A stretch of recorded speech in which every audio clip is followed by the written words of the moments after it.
Po ka raste. Unë tez masteri e kom pas për rolin e gruas në politikë dhe në vendimarrje dhe kom këtë çështje e kom luftu për sa afërmi dhe ka burra që janë financuar prej partisë, atë sponsor pse nuk e kanë nda edhe për një gru edhe për një burë.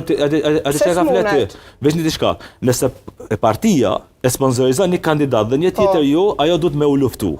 Unë nuk kam njohuri që ndodh. Qysh luftohet kur s'ka mbështetje një gru mrena partisë? A kiti një subjekt politik, a kiti një shembull, një subjekt politik që në mënyrë institucionale ta quaj ose në mënyrë si subjekt organizative, si subjekt, një kandidat e ka mbështet proceduralisht.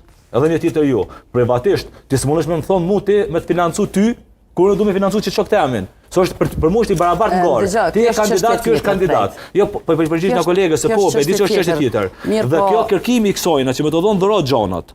Kjo nuk duhet me ndodhë. Nuk është dhurat, se gratë shumë kanë punu për me kanë këtë pozitë që janë. Nuk është dhurat që dikush në afro neve, se cila këto që jemi, të fillu prej neve, kena punu shumë për me ardhën këtë pozitë që jemi.